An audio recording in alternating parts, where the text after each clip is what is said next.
Então, ok. Vou fazer o compartilhamento.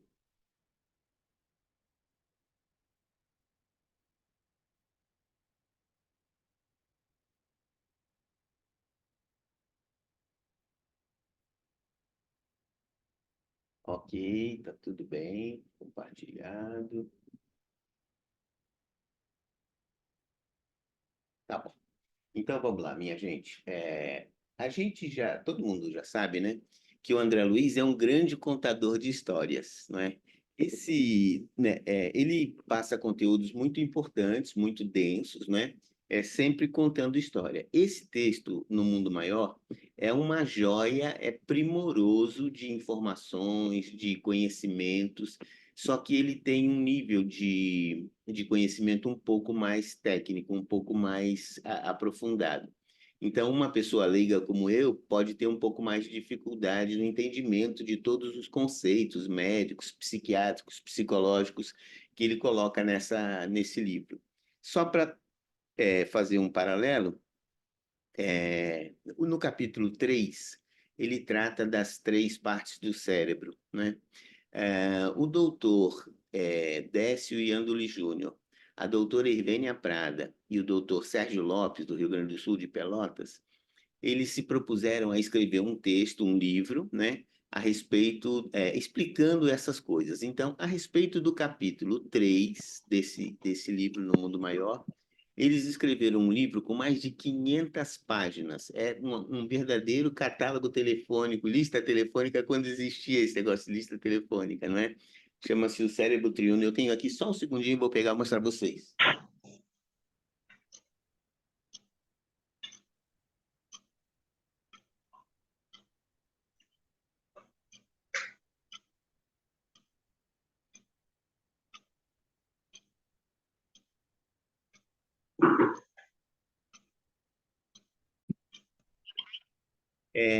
Não está aqui o livro, deve estar lá dentro. Depois eu pego e mostro para vocês, quando a câmera estiver aberta. Mas é um livro, assim, grande, 500 páginas, a respeito do capítulo 3 desse livro, No Mundo Maior. Então, não é uma coisa, assim, trivial, não é uma coisa simples. Esse livro é bastante aprofundado.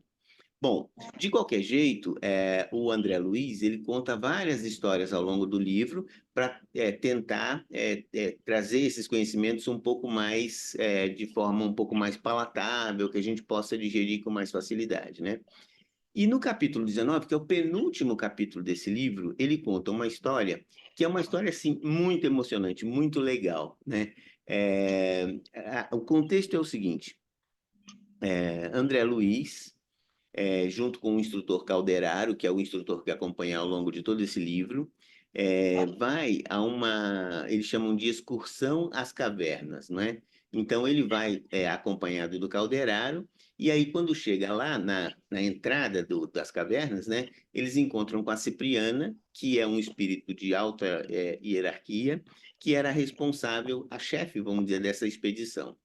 E a Cipriana diz ao André que ele não deveria entrar nas cavernas, porque ele ainda não estava pronto para presenciar as coisas que seriam vistas lá nas cavernas, né? Que ele deveria ficar por ali, na entrada das cavernas, e acompanhado pelo Calderaro. E aí, quando eles voltassem, eles se encontrariam novamente, enfim. E aí o André fica um pouco assim, puxa vida, desapontado, né? Eu vim aqui para excursão, não vou poder entrar, vou ter que ficar aqui. Enfim, aí fica, e aí ficam andando por ali, a expedição segue para as cavernas, né? E de repente o André, junto com o Calderaro, encontram com algumas pessoas, alguns senhores, né? Desencarnados, né? Ali é uma região umbralina, e pessoas assim muito apegadas à matéria. Eles pegavam lama e achavam que aquela lama era ouro, então eles tinham que guardar aquela lama, uma situação muito difícil. E um dos senhores, um dos velhinhos, o André identifica como sendo o avô dele, quando ele estava encarnado, o avô dele, que era uma pessoa que ele gostava muito e que também gostava muito do André. Inclusive, era uma pessoa culta, era uma pessoa de muitas posses, e que foi ele, esse avô, que propiciou a faculdade de medicina do André, estimulou e pagou as despesas, né, para que o André cursasse medicina. Bom, enfim, e aí ele fica lá naquela situação, tentando ouvir o avô, muito compadecido, né? O avô numa situação, assim, lamentável, não é? Mas, assim, já num momento em que ele não se satisfazia mais com toda aquela ilusão, né? De pegar lama achando que era ouro. Ele ainda estava naquela vivência, mas já estava um pouco, assim, entediado, achando que poderia ter outras coisas. Completamente dementado, né? Muito confuso. E aí ele fica lá, conversa bastante com o avô, ouve as histórias do avô, e naquela situação, muito sentido, né, com aquela situação, e aí volta, passou o tempo, né, e chega de volta à expedição com a Cipriana. E aí, a Cipriana, aí agora eu começo os slides aqui. Quando a Cipriana regressou, encontrou-me, isso o André falando, né? Encontrou-me banhado em lágrimas e ouviu a estranha narrativa do meu avô semilúcido. O avô contou para Cipriana o que acontecia com ele, né? Ela esboçou complacente gesto de bondade e falou: Sabia, André, que não terias vindo para nenhum resultado. Ou seja, a Cipriana, ao pedir que o André não entrasse, não acompanhasse ela às cavernas, já sabia, já previa, e eu acho que já sabia o que esperava o André, que ele encontraria com o avô naquela região e não lá embaixo nas cavernas, né? Então proporcionou que o André pudesse ter esse encontro com o avô. Entretanto, é impossível, ela falando para o André, né? É impossível prever quando o irmão Cláudio, Cláudio é o avô do André, se achará em condições de respirar a atmosfera mais elevada. Ou seja, ele estava num estado de confusão tão grande que ele não tinha sequer condição de respirar uma atmosfera mais elevada. Por exemplo, se eles carregassem o Cláudio para nosso lar, por exemplo, chegaria lá e não teria nenhuma condição de respirar aquela atmosfera. Quer dizer, ele está numa situação muito difícil e não teria condição de ir para um nível mais elevado, né? E aí ela diz: a gente tem que interná-lo em algum recolhimento, em alguma casa de acolhimento, né? Aqui mesmo, na região do umbral. Porque ele está vamos dizer assim, ambientado, acostumado com essa região, né? Aí o André dizendo, meu avô não guardava razoável equilíbrio, estava bem desequilibrado, né? Pronunciava frases desconexas, em que o nome de Ismênia era repetido a cada passo. A Cipriana auscultou o velhinho, examinou ele, né, que estava semi-louco, e maternalmente informou, né? André, o nosso enfermo, o seu avô, para melhorar com mais rapidez e eficiência, deveria retornar à experiência carnal. Ou seja, o remédio para o seu avô é reencarnar, né? Não tem jeito. Aí o André, nesse caso, então, a gente poderia merecer o seu auxílio? Podemos contar com você, irmã Cipriana, né? E aí a Cipriana responde: como não? Em se tratando de reencarnação por meras atividades reparadoras, sem a projeção nos interesses coletivos, de modo mais amplo, nosso concurso pessoal pode ser mais decisivo e imediato. Em outras palavras, a gente já leu, estudou em outras obras do André Luiz, particularmente nos Missionários da Luz, que o processo de reencarnação ele é um processo bastante complexo, acompanhado por uma equipe bastante competente e especializada, para que a encarnação possa dar certo, né? Como no caso de Segismundo, acho que todo mundo se recorda dessa lição no Missionários da Luz, né? Tinha lá todos os engenheiros, geneticistas, enfim, todas as pessoas responsáveis por montar o organismo dele para que ele pudesse cumprir a missão dele, enfim, toda essa coisa, né? O que a Cipriana diz aqui é o seguinte: como a reencarnação do Cláudio, ela não vai ter nenhuma característica de missão, ela vai ser uma mera reencarnação de proveito próprio, de recuperação, de regeneração individualmente do reencarnante, né? Então, é uma reencarnação, nas palavras da Cipriana, muito simples. e, portanto, não necessita de todo aquele aparato que, por exemplo, teve necessidade no caso da reencarnação do Segismundo, né? Então, reencarnações assim, elas acontecem aos montes, diariamente, todos os dias, sem a necessidade de uma estrutura muito complexa. Por quê? Porque são reencarnações simples, simples no sentido de que são meramente em proveito do próprio reencarnante. E não, esse reencarnante não traz nenhuma missão coletiva, enfim, ele não vai fazer nada na encarnação além de se regenerar, de uma reencarnação com proveito próprio, né? Isso é uma coisa curiosa, porque depois de ter lido a história do Segismundo, a gente fica com aquela imagem, né? O processo de reencarnação não é um processo simples. Realmente não é. Entretanto, existem reencarnações e reencarnações, né? Então, aqui ele está apresentando um exemplo de uma reencarnação simples.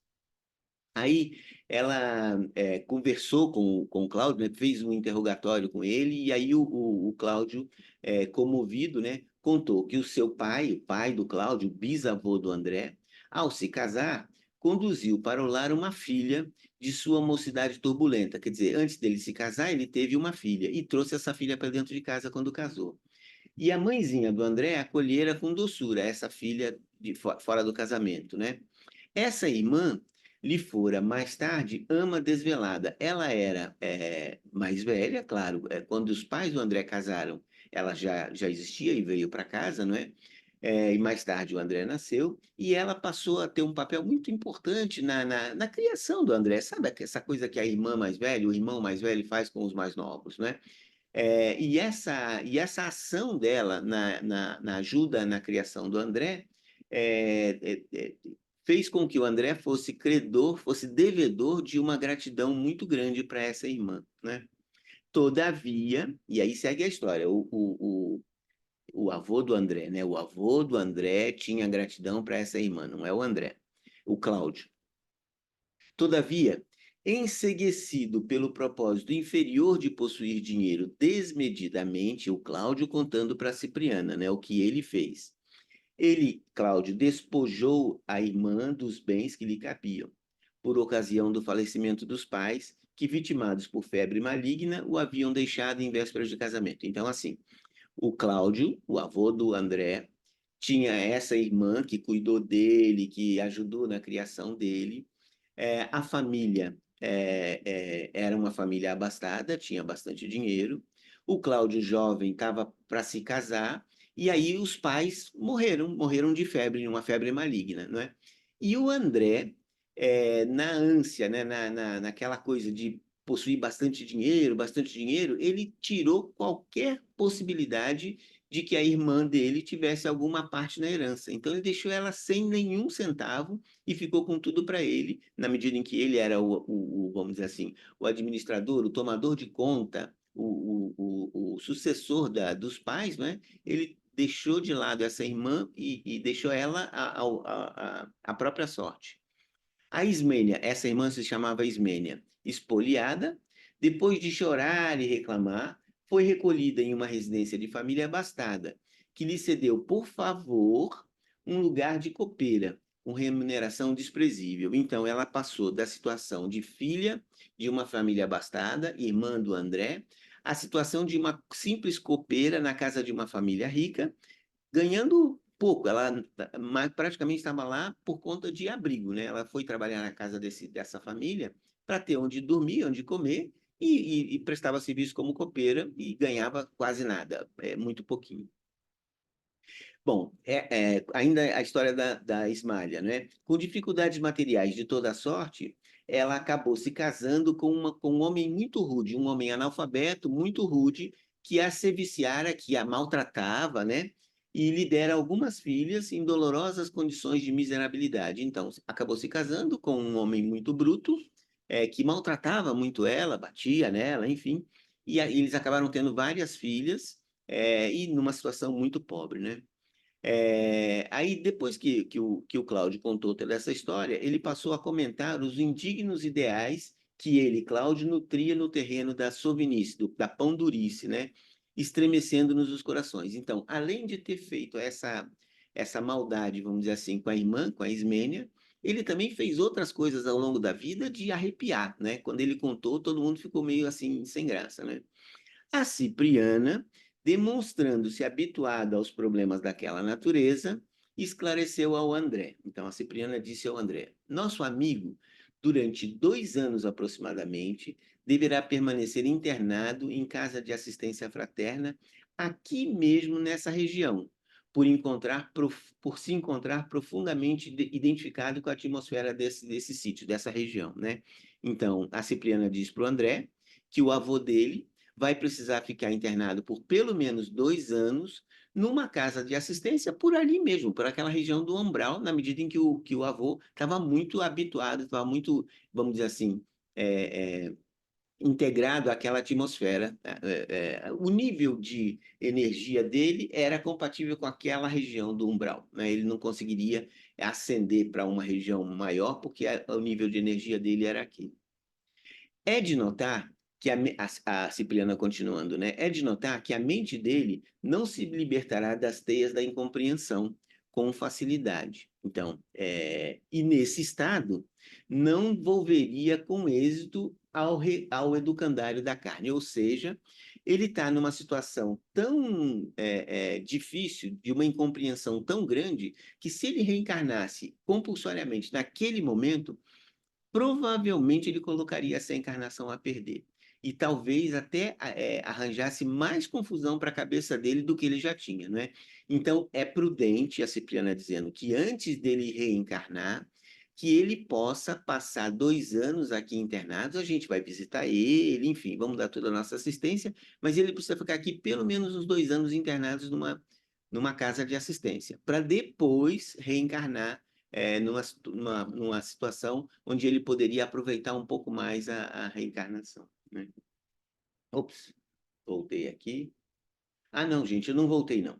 Aqui eu preciso pedir desculpas a vocês, que foi só até aqui que eu consegui fazer as telas. Eu estava fazendo agora há pouco, né? Mas eu vou continuar a história, porque eu fiz um resuminho num texto, num Word, né? Aí agora eu vou descompartilhar a tela, mas a gente continua gravando, né, Thelma? Eu agora vou ler o meu resuminho aqui. Infelizmente, vocês não vão ver nada, vão ficar olhando para minha cara e eu peço desculpas por isso, né? é, é, do Educador da Carne. E aí continua o texto. Já conhecemos, aí a Cipriana continua falando para o André, né? Já conhecemos 2 pontos essenciais para a futura reencarnação. Os pontos são a necessidade de reaproximação com essa Ismênia, que é a irmã dele, para que ele possa se regenerar, né? Vamos dizer assim, e se entender com essa irmã, não é? E o outro ponto é, bom, ele precisa se regenerar com essa irmã que a gente nem sabe se encontra encarnada ou desencarnada. E o segundo ponto é o imperativo da pobreza extrema, com o trabalho intensivo para que reeduque as próprias aspirações. Enfim, então, duas coisas basicamente ele tem que encontrar nessa nova encarnação: pobreza extrema, para que ele, a partir dessa experiência da pobreza, consiga desenvolver um entendimento, um sentimento que ele não conseguiu desenvolver quando era rico. E, a segundo ponto, se aproximar da irmã, da ex-irmã, né, da antiga irmã, para que ele consiga se reconciliar com ela. Agora, você imagina uma pessoa que teve uma situação destacada na sociedade, não é? Era uma pessoa da alta sociedade, voltar a uma encarnação como uma pessoa extremamente pobre, né? Olha que prova que é essa, ou talvez a prova maior tenha sido ele, em encarnação anterior, ser rico, não é? Porque talvez agora essa prova seja menos penosa. Enfim, não sabemos, né? A Cipriana recomendou, aí, dito isso, né, a Cipriana recomendou a 2 companheiros nossos que fossem à crosta terrestre em busca de notícia da Ismênia. Os emissários foram e não demoraram mais que 1 hora e meia, estavam de volta, né? Com boas notícias. Eles localizaram a família, que o velhinho reencarnante bom, que o velhinho tinha dito, né? Olha, ela se casou com um homem rude e teve algumas filhas. Eles localizaram essa família e traziam a informação que os amigos da esfera esclareceram que a Ismênia que ela estava reencarnada numa fase de final de adolescência, já uma fase adulta, né, em plena juventude e de posse das forças físicas. Ela renascera na mesma família que constituíra quando expulsa de casa pelo avô. Então, quando a Ismênia foi expulsa pelo Cláudio, ela foi trabalhar na casa dessa família como copeira, depois ela se casou com esse homem rude e teve algumas filhas, não é? Essa família que ela começou quando casou com esse moço, enfim, o tempo passou e agora, nesse momento em que eles estão lá conversando com o Cláudio, ela já estava reencarnada como bisneta dela própria. Então, vamos chamar ela, irmã do Cláudio, era a velha Ismênia, vamos falar assim, e 3 gerações depois, enfim, como bisneta da velha Ismênia, estava lá novamente a Ismênia encarnada e esses companheiros acharam ela na crosta, não é? A Cipriana sugeriu organizássemos as bases da futura experiência, conquistando sem delongas as simpatias da jovem. Olha que interessante essa fala aqui. A ideia da Cipriana era proporcionar ao Cláudio uma reencarnação, depois daqueles 2 anos de internação. E essa reencarnação, ele precisaria ser pobre e precisaria estar, de alguma forma, próximo da irmã que ele prejudicou. Então, a ideia da Cipriana é que ele reencarne como filho da velha Ismênia, né? da irmã que ele prejudicou no passado. Né? Só que, olha como o plano espiritual age. Não se pode fazer isso à revelia da Ismênia, da futura mãe. Né? É preciso angariar a simpatia dessa Ismênia jovem, para que ela aceite, porque se ela não aceitar, babau, vão ter que mudar os planos, vão ter que fazer outra coisa, porque nesse canal não vai, não é? Bom, agora, André, ela continuando, né? Temos de trazer Ismênia até aqui para os trabalhos preparatórios de reaproximação. Achando-se presentemente na juventude terrestre, provavelmente nos auxiliará no momento preciso, recebendo o irmão perturbado como filho. E o André, se a Ismênia aceitar, não é? Se ela consentir. Ele fez essa consideração até hesitante, né? Bom, eles se dirigiram para o Rio de Janeiro, que é onde a Ismênia estava reencarnada, num bairro muito simples, o bairro chama Bangu. No Rio de Janeiro, esse bairro é um bairro de periferia, ou pelo menos em 1947, era um bairro de extrema periferia e extrema pobreza. Hoje, 2024, esse é um bairro, continua sendo um bairro de periferia, mas já não é de tão extrema pobreza assim. Ainda é um bairro pobre, mas já é um bairro muito mais desenvolvido do que era em 1947. Agora, André, temos que trazer Ismênia. Não, aí dirigiram para a casa dela em Bangu, né? Em plena madrugada, eles entraram respeitosamente na humilde residência. A irmã de meu avô era agora a menina moça sob nossos olhos, reencarnada como bisneta da velha Ismênia, de volta às tarefas de aperfeiçoadora da luta carnal, ou seja, estava reencarnada, né? E aí o André comenta, tudo ali respirava pobreza digna e adorável simplicidade. Quer dizer, era uma casa muito pobre, mas uma casa digna e adoravelmente simples, né? Cipriana, ela estava dormindo, a menina, né? A Cipriana colocou a mão direita sobre a fronte da jovem, adormecida, como a chamá-la entre nós, como se despertasse ela em espírito, como se desdobrasse ela para que ela pudesse ter com eles, né? Decorridos alguns instantes, ela veio e, reparando que a nossa orientadora, a Cipriana, estava envolta em luz muito intensa, e cobria ela, quer dizer, colocava a mão na fronte dela, né? Essa Ismênia se ajoelhou, desligada da matéria, né? E exclamava em lágrimas de júbilo: Mãe Celestial, quem sou eu para receber a graça da vossa visita? Sou indigna servidora. Então, ela tinha a sensação, a impressão de que estava sendo visitada por Nossa Senhora, pela própria Mãe de Cristo, né? Aí a Cipriana se aproximou e falou: Minha filha, eu sou apenas tua irmã, tua amiga. E disse para ela, né? Ouça, quais são suas intenções na vida? A Cipriana, sem delongas, né, já foi direto ao assunto, né? Ouça aqui. Quais são suas intenções na vida? Aí ela e continuou, né? Nós precisamos da sua colaboração, mas não desejamos ser amigos inúteis. Em que te podemos servir? Então, a Cipriana perguntando para a Ismênia, né? Olha, quais são as suas aspirações de vida? O que que você pretende da sua vida?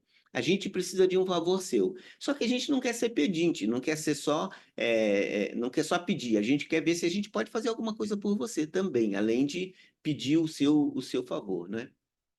Aí a Ismênia, minha mãe, depois de um pouco assim de relutar, né? Enfim, quem sou eu para pedir alguma coisa, né? Aí ela diz, minha mãe, se eu puder rogar-vos alguma coisa, peço-vos auxílio para Nicanor. Somos noivos há quase 2 anos, mas somos pobres. Trabalho numa indústria de tecelagem com salário reduzido, para ajudar na manutenção da nossa casa. E Nicanor é pedreiro. Temos sonhado com a organização de um lar pequeno e modesto sob a proteção da divina providência.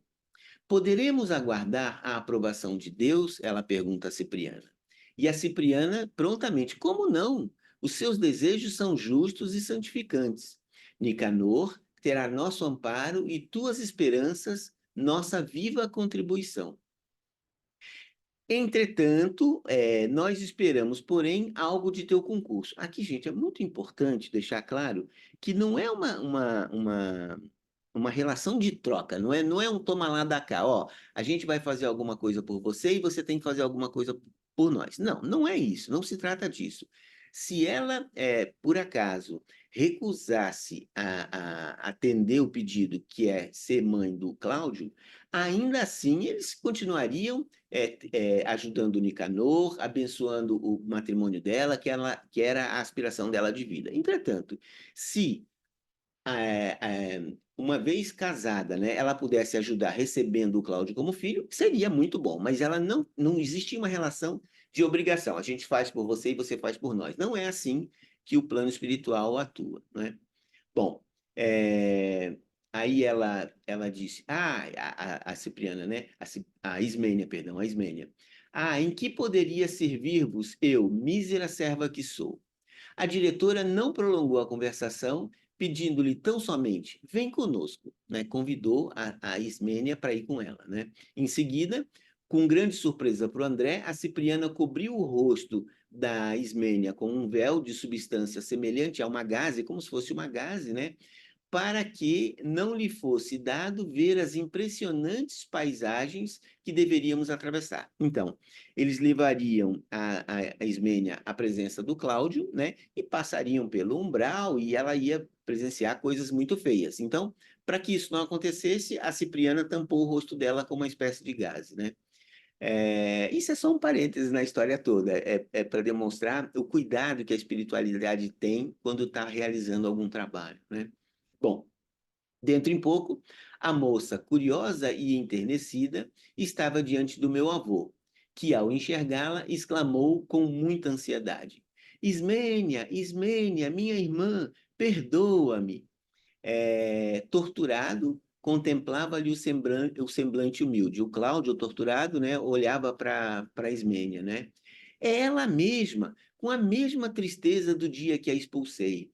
Que fez, porém, para ser hoje mais jovem e mais formosa? Quer dizer, o Cláudio não entendia o processo de reencarnação da Ismênia, porque a Ismênia, que era irmã dele, que ele expulsou de casa, ela era muito mais velha do que essa nova Ismênia, essa jovem com quem ele está diante agora, não é?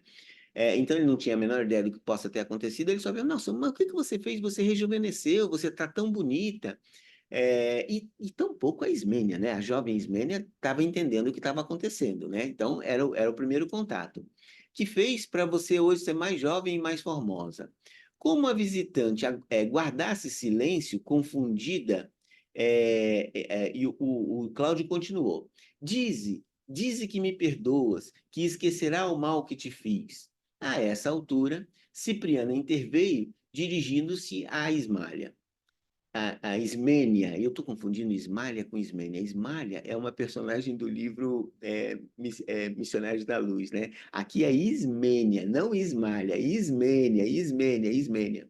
É, e falou para ela, a Cipriana, né? Nunca soubeste em família que a sua bisavó teve um irmão?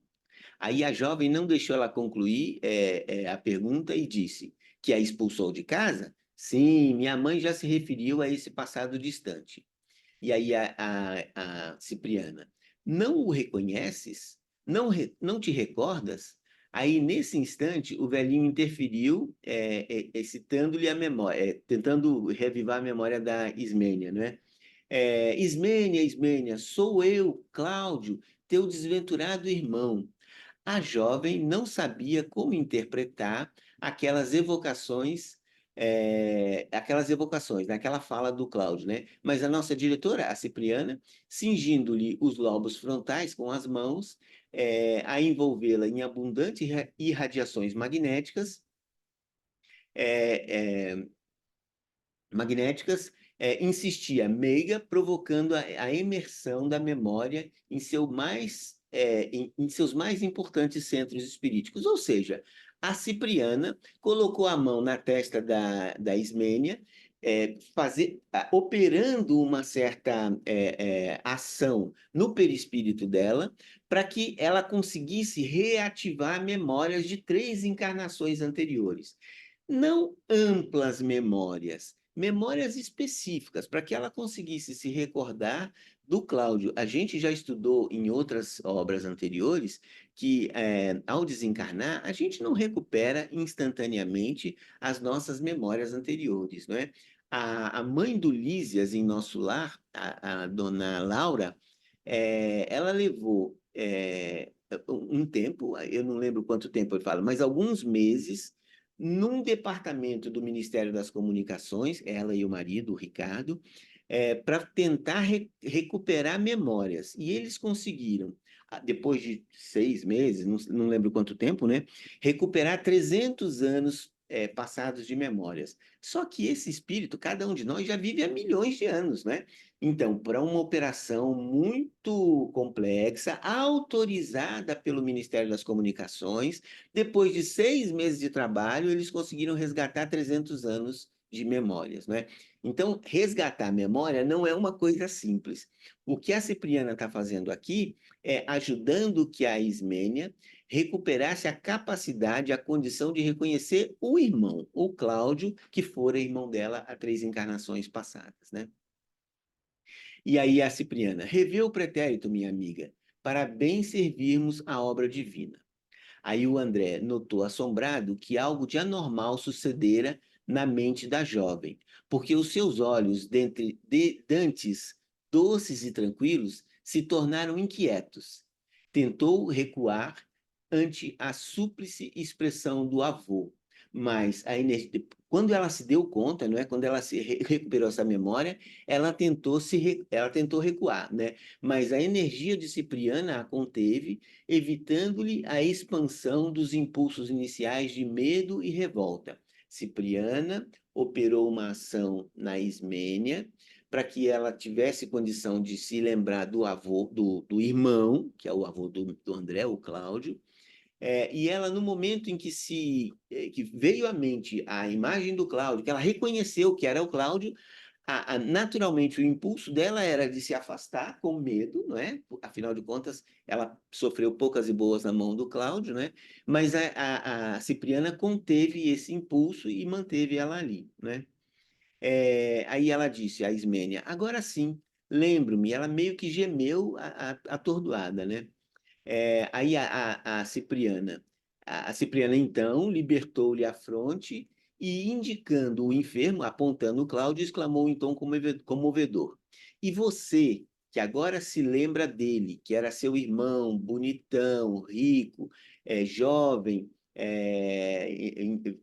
com saúde, agora você vê esse ancião, essa pessoa que está nessa situação lamentável, você não tem piedade dele? A Cipriana perguntou para Ismênia, não é? Daí, gente, fez-se um silêncio, alguns segundos assim de expectativa rolaram pesadamente. Sabe aquela hora que está todo mundo em volta? Todo mundo quem? O André, a Cipriana, o Calderaro, os assistentes, enfim, todo mundo ali. E agora? Esse é o momento da decisão. Será que a Ismênia vai se condoer do Cláudio? Será que ela vai ficar irritada? Será que ela vai ficar rejeitar? Enfim, fez aquele silêncio geral, mas alguns segundos de expectativa rolaram pesadamente. Contudo, o amor sempre divino da mulher de aspirações elevadas triunfou no olhar enternecido de Ismênia, que, plenamente modificada, abraçou-se ao doente, exclamando: Pois és tu, Cláudio, o que te aconteceu? Então, gente, olha que momento sublime, olha que momento bonito, olha que momento importante, que ponto alto dessa história, não é? A Ismênia teve a memória reativada, lembrou quem era a pessoa do Cláudio, tinha todos os motivos para rechaçar, para se afastar, para não querer nem ouvir falar dele, nem pintado de ouro. No entanto, depois de uma breve reflexão, ela se condoeu, abraçou ele enfim, a índole dela, né, a pessoa dela, o espírito dela tem aspirações muito mais para o bem do que para o mal, muito mais elevadas que a própria personalidade do Cláudio, a ponto de, em percebendo ele naquela situação lamentável, ao invés dela odiar, dela ficar com raiva dele, ela parou, pensou e se enterneceu, né? E se condoeu da situação dele e abraçou ele, né? Bom, o meu avô se referiu às faltas passadas e, mais lúcido e contente, falou do conforto que a reaproximação lhe conferia. Então, o Cláudio falou, né, das coisas erradas que ele fez e falou também da satisfação dele de poder estar nesse reencontro, né, com a Ismênia. Ela conservou muito tempo de encontro ao peito, quer dizer, ela abraçou e ficou com ele abraçado por muito tempo, né? Fazendo-lhe sentir sua imensa ternura, na sua imensa ternura, sua dedicação e entendimentos sem limites. Quando pareciam perfeitamente reconciliados, a Cipriana abeirou-se dela e considerou: Minha amiga, estimaríamos receber a tua promessa de auxiliar nosso irmão Cláudio em futuro próximo. Cooperarás conosco em favor dele, recebendo-o nos braços abnegados de mãe, se a lei divina autorizar teu matrimônio? Então, aqui, a Cipriana percebeu que havia clima para fazer a proposta para ela, mas, de qualquer jeito, é uma proposta que dava a ela o direito de recusar ou de aceitar, não é? Não foi, isso é muito importante que fique claro. Não foi de nenhuma forma uma imposição.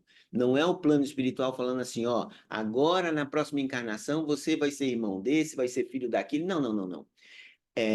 A gente precisa entender uma coisa que a gente conhece muito bem, que se chama livre-arbítrio, né? Mesmo que seja para o nosso bem, ninguém, nem o próprio Jesus, se disporia a contrariar o livre-arbítrio de quem quer que seja. E olha a forma que eu disse. Eu não disse que Jesus não teria poder para contrariar o livre-arbítrio de ninguém. Eu acredito que poder ele tem. Mas, apesar de ter esse poder, que eu acredito que tenha, ele jamais se contrariaria o livre-arbítrio de quem quer que seja, mesmo sendo Jesus e entendendo que isso é a melhor solução para a vida de quem quer que seja, não é? Então, isso é uma coisa muito séria. Portanto, o plano espiritual está tentando convencer a Ismênia a embarcar nessa jornada de ajuda na obra divina, mas ela tem a opção de querer ou não, né? Reverente, a Ismênia exclamou: Se o céu me conceder a felicidade de com algo contribuir em benefício do Cláudio, não, Se o céu conceder a felicidade de com algo contribuir em benefício do Cláudio, esse benefício será feito a mim mesma. Ou seja, o que a espiritualidade fizer em benefício do Cláudio, a espiritualidade vai estar fazendo em meu próprio benefício. Olha que grandeza de espírito que essa moça, né, que é a Ismênia, demonstra nessa colocação. Vai ser feito em meu próprio benefício. Se um dia eu receber a aventura conjugal, será nosso primeiro bem-amado filhinho. Então, sim, eu aceito. Se eu for abençoada com o matrimônio, eu receberei, sim, Cláudio como meu bem-amado primeiro primogênito, meu primeiro filhinho nesse novo lar que eu vou constituir com o Nicanor, aquele pedreiro que é meu noivo há 2 anos, né? De antemão, aí ela continuando, né, a Ismênia. De antemão, sei que Nicanor se regozijará com o meu compromisso. Ou seja, o Nicanor de forma nenhuma vai se opor, ele vai concordar também. Ela, a percepção dela, né? Contemplando o desditoso prisioneiro das sombras, prometia, ela, contemplando o Cláudio, né, ela prometia, partilhar-nos-á a vida pobre e honrada. Conhecerá as alegrias do pão, filho do suor com que a proteção divina, filho do suor que a proteção divina nos concede. E esquecerá, em nossa companhia, as ilusões que por tanto tempo nos separaram. Então, ela aceita acolher sim o Cláudio e ela imagina, né, de posse dessa nova vivência, né, como nosso filho, ele vai poder valorizar o pão de cada dia conquistado com o suor do próprio rosto, do rosto com o trabalho, né? E mais que isso, ele vai conseguir esquecer essa postura dele, essa pão-durice dele, essa adoração pelo dinheiro, né? Ele vai conseguir esquecer isso, é, é, essas ilusões, né? Essa percepção dele, que separaram por tanto tempo a Ismália dele, quer dizer, a Ismênia, né? Eles dois se separaram por tanto tempo em função dessa postura pão dura e sovina que ele tinha. E isso ele tenderia a esquecer nessa nova reencarnação como filho da Ismênia. A Cipriana abraçou-a, assegurando: Bem-aventurada sejas tu, querida filha, que compreendes conosco o celestial mistério da mulher nobre, sempre disposta à maternidade sublime. Mas, enfim, aí teve aquele momento de alegria, não é? De júbilo de todos eles ali, enfim, estava resolvida a situação. Aí eles levaram de volta a Ismênia para a casa dela, né? Isso tudo foi uma vivência em desdobramento, foi, por assim dizer, um sonho da Ismênia, não é? E a gente sabe que todas as noites a gente, enquanto espírito, nos desdobramos do nosso corpo e vamos ter com paisagens, com situações que, quando a gente acorda, a gente fala, nossa, eu tive um sonho. E eu nem lembro direito dos detalhes do sonho, né? Mas muitas vezes, e quase sempre, para não dizer sempre, isso não foi um sonho, foi uma vivência espiritual em desdobramento, né? Então, mais alguns minutos e voltamos ao modesto aposento de Ismênia, ajudando-a a retomar o aparelho fisiológico e a esquecer a ocorrência que vivera junto de nós na esfera do espírito. Acordou no aí depois que eles fizeram isso, né, a Ismênia acordou no veículo pesado, ou seja, no corpo físico, né, experimentando grande alegria. Teve a nítida impressão de que retornava de maravilhosa experiência, cujas as minúcias, cujos detalhes não conseguiria precisar. Sem saber como, guardava naquele instante a absoluta certeza de que se casaria e de que Deus lhe reservaria ditoso futuro, um futuro muito promissor, um excelente futuro, né? E assim, queridas, queridos, se encerra esse capítulo 19, né? Que é o penúltimo capítulo do livro. No próximo capítulo, No Lar de Cipriano, é o título, né? Que é o capítulo 20, o André vai nos dar a conhecer as coisas que a Cipriana fazia no dia a dia dela, enfim, e assim termina o livro, né? Então, muito provavelmente todos vocês já leram esse livro, né? Se não leram, eu recomendo que leiam. Se já leram, eu recomendo que releiam, porque é muito, muito bom esse texto, muito importante esse texto. Não o capítulo 19. O capítulo 19, eu acho que do livro é a parte menos densa, é a parte mais tranquila do livro, né? Ele é um livro realmente pesado. É, a gente, na AME São Paulo, a doutora Marlene, há muitos anos atrás, iniciou um programa na Rádio Boa Nova chamado Diálogos Médicos. Era um programa onde ela e outros dois, às vezes três médicos, né, liam as obras do André Luiz e comentavam. Esse programa existe até hoje e de, acho que 4 anos para cá, a gente vem fazendo ele. A doutora Marlene desencarnou em 2015, 2015?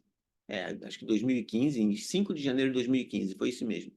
E o programa não parou, a gente passou a partir daí a continuar fazendo o programa, né? E o programa, nesse momento, a gente está terminando esse livro no Mundo Maior. Então, se você for no canal do YouTube da AME São Paulo, tem lá o link para todos os programas. A gente passou quase um ano, que está terminando agora, lendo capítulo por capítulo, explicando e refletindo a respeito, né? Eu, o Conrado Santos, a doutora Silvia Bersácola, que é a médica pneumologista, não é? E a doutora Emily Munhoz, que é psiquiatra, médica psiquiatra, não é? Analista junguiana. Então, é um trabalho que a gente vem fazendo há um ano. Todos os capítulos estão lá. São aulas assim de 25 minutos. Aulas não, programas, né? De 25 minutos cada um. Então, se você tiver interesse e quiser, é bastante mais facilitado o entendimento do livro, você lê e assistir os programas. Lê e assistir os programas. Acho que é uma boa dica, eu acho que vale a pena. Queridas, queridos, no mais, era isso que eu tinha preparado para hoje. Novamente peço desculpas por não ter concluído o PowerPoint, né? Passei mais da metade lendo o texto sozinho aqui, mas fiz com muito carinho, na medida do limite da minha capacidade, da minha possibilidade, assim, como eu disse, eu estou aqui de coisa, não justifica.